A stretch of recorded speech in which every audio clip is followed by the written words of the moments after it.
किसान भाइयों नमस्कार। मैं हूं रामलाल धाकड़ और आप देख रहे हैं स्मार्ट एग्रीकल्चर यूट्यूब चैनल। किसान भाइयों अब बहुत जल्द सोयाबीन का सीज़न शुरू होने वाला है और अगर आप इस साल सोयाबीन का रिकॉर्ड तोड़ उत्पादन प्राप्त करना चाहते हैं तो आपको इसके लिए सोयाबीन में समय समय पर आवश्यक खादों का प्रयोग करना पड़ेगा। लेकिन सोयाबीन में खादों के प्रयोग को लेकर अधिकतर किसान भाई कंफ्यूज हो जाते हैं, क्योंकि कुछ किसान भाई सोयाबीन में यूरिया डालते हैं तो कुछ किसान भाइयों का ये मानना है कि सोयाबीन को यूरिया की आवश्यकता नहीं होती है। इसके अलावा कुछ किसान भाई सोयाबीन की बुआई के समय पर NPK 12-32-16 या फिर DAP खाद डालते हैं, तो कुछ किसान भाई सोयाबीन की बुआई के समय पर कोई भी खाद नहीं डालते हैं।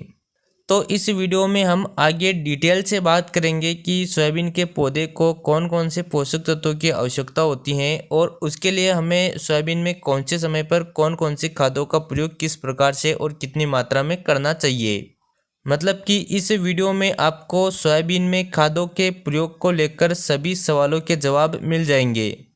तो पूरी जानकारी के लिए आप वीडियो को बिना स्किप के अंत तक जरूर देखिए और आप हमारे चैनल पर पहली बार आए हो तो नीचे दिए लाल अक्षरों के सब्सक्राइब के बटन पर क्लिक कर दीजिए और उसके पास में जो घंटे का निशान आया है उसे भी ज़रूर दबा दीजिए, ताकि हम जैसे नया वीडियो अपलोड करें उसका नोटिफिकेशन आपको तुरंत मिल जाए।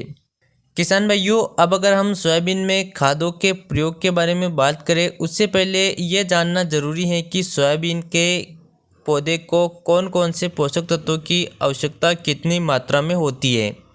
तो आपको 1 एकड़ में 20 kilogram nitrogen, 60 kilogram phosphorus, 30 kilogram potash और 20 किलोग्राम सल्फर का प्रयोग करना पड़ेगा, क्योंकि 1 हेक्टेयर के पौधे को इतने सारे पोषक तत्वों की आवश्यकता होती है।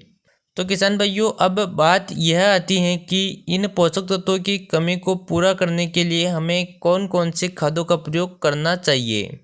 तो इसके लिए आपके पास 2 ऑप्शन अवेलेबल हैं। नाइट्रोजन, फास्फोरस और पोटास की पूर्ति के लिए आप NPK 12-32-16 का प्रयोग कर सकते हो। किसान भाइयों, NPK 12-32-16 में 12% नाइट्रोजन, 32% फास्फोरस और 16% पोटास अवेलेबल होता है।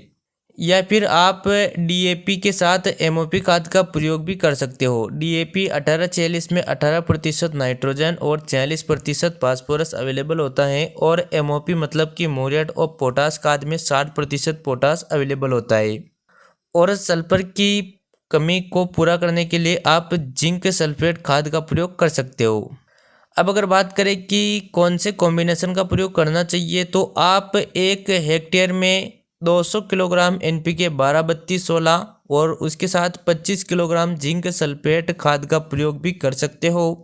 या फिर आप 1 हेक्टेयर में 111 किलोग्राम DAP खाद और 50 किलोग्राम म्यूरेट और पोटास खाद और उसके साथ 25 किलोग्राम जिंक सल्फेट खाद, इन तीनों खादों का प्रयोग भी कर सकते हो। किसान भाइयों, मैंने आपको जो 2 कॉम्बिनेशन बताए हैं, इन कॉम्बिनेशन का प्रयोग करने से सोयाबीन के पौधे को 1 हेक्टेयर में 20 kilogram nitrogen, 60 kilogram phosphorus, 30 kilogram potash और 20 किलोग्राम सल्फर उपलब्ध हो जाएगा। तो आप इन कॉम्बिनेशन का प्रयोग कर सकते हो। अब अगर बात आती है कि आपने सिंगल सुपर फास्फेट खाद डाल दिया है तो फिर जिंक सल्फेट खाद का प्रयोग करना चाहिए या नहीं करना चाहिए। तो आपने खेत की तैयारी के समय अगर SSP डाल दिया है तो फिर आप जिंक सल्फेट खाद ना डालें। और अगर बात करें कि NPK 12-32-16 या प्लस DAP या MOP का प्रयोग कौन से समय पर करना चाहिए, तो किसान भाइयों ये जो खाद है ये शुरुआती अवस्था में ही मिलना चाहिए, इसलिए आप बुआई करते समय ही इन खादों का प्रयोग करें। लेकिन आप सीड्रिल से इन खादों को ना डालें, क्योंकि सीड्रिल से खाद डालने पर खाद और सोयाबीन के बीज दोनों पास पास पड़ जाएंगे, जिसकी वजह से सोयाबीन के बीज खराब होने की समस्या आ सकती है। इसलिए आप बुआई करने से ठीक पहले अपने खेत में इन खादों को बिखेर दीजिए और उसके बाद आप सोयाबीन की बुआई कर दीजिए। तो किसान भाइयों, इस वीडियो में हमने डिटेल से बात की है कि सोयाबीन में हमें कौन कौन से खादों का प्रयोग करना चाहिए। तो आपको यह वीडियो कैसा लगा? वीडियो पसंद आया हो तो वीडियो को लाइक, शेयर और चैनल को सब्सक्राइब जरूर करें। चलिए मिलते हैं अगले वीडियो में। जय जवान जय किसान।